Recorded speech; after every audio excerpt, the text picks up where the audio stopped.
Ouais, Francis a raison. Ouais, Francis doit plus combattre. Non, Francis veut sauver les combattants. Et wesh, calmez-vous les gars.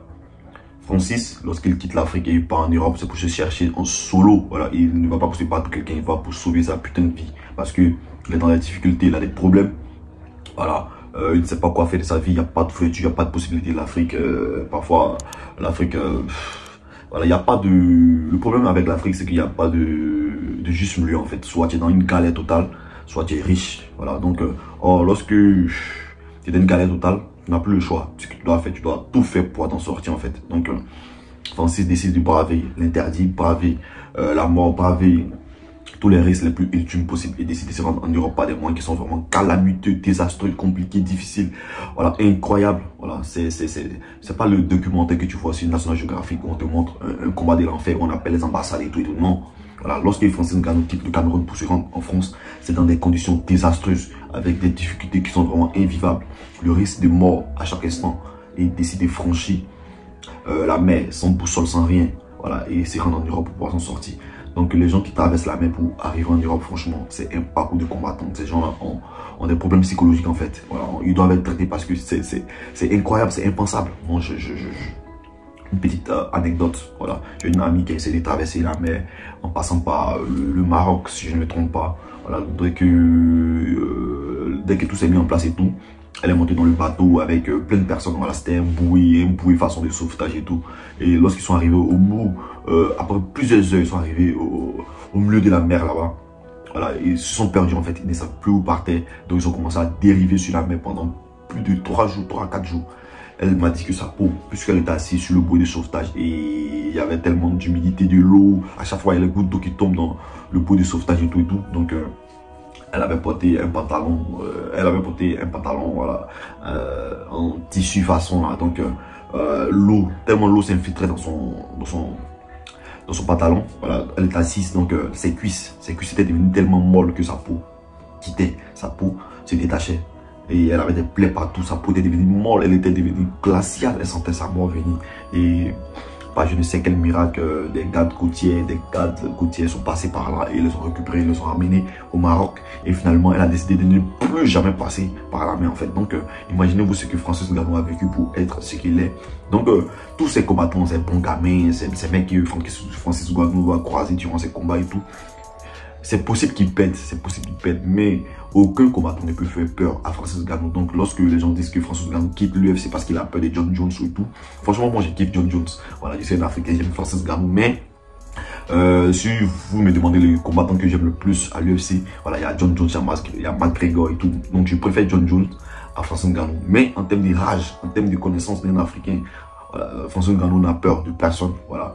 Maintenant, cependant, il y a une hypocrisie. Voilà, il y a l'hypocrisie de Francis Ngannou en fait. Voilà, parce que lorsqu'il quittait là-bas pour aller, lorsqu'il quittait l'Afrique pour aller se battre en Europe ou pour aller s'en sortir, se chercher en Europe, voilà, il n'était pas dans un but de sauver le peuple en fait. Il cherchait à sauver sa propre vie, sa propre situation de vie, comment s'en sortir, comment nourrir sa mère, comment nourrir sa famille et tout et tout. Mais là, je n'ai pas compris la transition de Francis Ngannou d'essayer de trouver des voies et moyens pour sauver tous les combattants de l'UFC, voilà, essayer de trouver des règles, pour trouver des assurances et tout. Franchement, voilà, je pense que ça, là, c'est pas en adéquation avec la première philosophie de Francis Ngannou. Donc, je pense que là, il y a une hypocrisie au niveau de Francis Ngannou. Je l'aime véritablement, mais c'est pas à Francis Ngannou de venir faire le combat des combattants de l'UFC. Non. Francis Ngannou, c'est un mec qui est venu te chercher. Voilà, tu n'es pas là pour faire ce truc-là. Soit tu peux faire le combat des Africains de l'UFC, mais pas le combat de tous les combattants de l'UFC pour qu'ils aient une assurance. Bien vrai, tu es l'homme le plus puissant du monde, tu as eu la notoriété pour pouvoir le faire, mais tu n'as pas les connaissances, voilà, tu n'as pas, comment on dit ça, tu n'as pas que tu n'as pas les connaissances, mais tu n'as pas les attributs, les moyens qui vont te permettre de pouvoir gagner ce combat-là en fait. Parce que l'UFC n'allait jamais changer leur règle pour les beaux yeux de Francis Ngannou. Jamais. Voilà. Jamais de la vie. Parce que Francis Ngannou n'a pas autant l'influence et l'aura nécessaire pour pouvoir faire bousculer l'UFC. Peut-être McGregor, voilà, qui a l'influence, parce qu'au-delà d'être un bon combattant, il faut avoir l'influence nécessaire pour pouvoir te permettre de pouvoir bousculer certaines lignes en fait. Voilà. Lorsque vous prenez le cas de Mohamed Ali, il était un très bon, il était un grand combattant, mais il avait l'aura, l'influence nécessaire, il avait le charisme nécessaire de pouvoir influencer cela et faire pencher la balance sur certaines décisions politiques et autres, voilà. Mais Mohamed Ali, de l'époque, n'était pas l'ultime combattant, non, il avait des défaites et tout, voilà. Donc, parce que tout ne se résume pas à la qualité de l'athlète, en fait. Voilà. C'est comme, je vais prendre l'exemple de Lionel Messi. Lionel Messi a du talent, a un talent qui est véritablement, voilà, unique, voilà. Mais il n'a pas l'influence qu'a Cristiano Ronaldo. Voilà. Donc, tout ne se résume pas au talent, en fait. Voilà. Donc, il y a un certain charisme, un certain aura que François Ngannou n'avait pas et qui ne lui permettait pas de pouvoir faire ce combat-là. Donc, moi, je pense qu'il y a une hypocrisie des Français Ngannou. Il aurait dû faire ce combat, prendre son argent et quitter l'UFC. Voilà. Essayer de gagner le maximum possible parce que c'est pas lui qui fait ce combat-là, en fait. Il n'avait pas le charisme nécessaire de pouvoir le faire, ni l'influence nécessaire de pouvoir le faire. Lui, il est venu taper les gens pour vivre, c'est tout. Voilà, le reste, on verra après. Donc franchement, j'ai beaucoup soutenu François Ngannou sur ma chaîne, voilà, même si mes vidéos n'ont pas eu une certaine popularité et tout, mais là, je ne suis pas d'accord avec lui, parce que voilà, c'était pas à lui de faire ça, c'était pas à lui de venir faire ces combats-là, non. Voilà, lui, il est venu taper les gens pour vivre.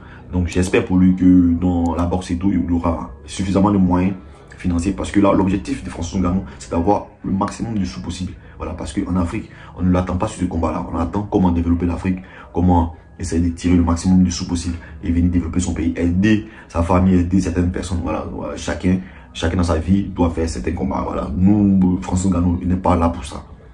Voilà, c'est ce que j'aimerais dire. Voilà, d'autres ont dit non, dans ta vidéo, tu veux réduire Francis Ngannou à quoi? Voilà, pourquoi lui ne peut pas faire ce genre de combat? Mais ça ne va pas aboutir. À quoi ça sert de faire un truc que tu sais que ça ne va pas aboutir? L'UFC ne va jamais changer ses règlements pour François Ngannou. Et vous montez que vous descendez, non, ça ne sert à rien de discuter sur ce débat-là parce que l'UFC n'allait jamais le faire. François Ngannou, avant d'aller au bras de fer avec l'UFC, savait qu'il n'allait jamais le goûter. Donc, ça servait à quoi de le faire? C'est ce que je ne comprends pas. Donc, si vous avez la réponse à cette question, j'attends. Voilà, merci, c'était l'Arithmétique, on est ensemble, tous.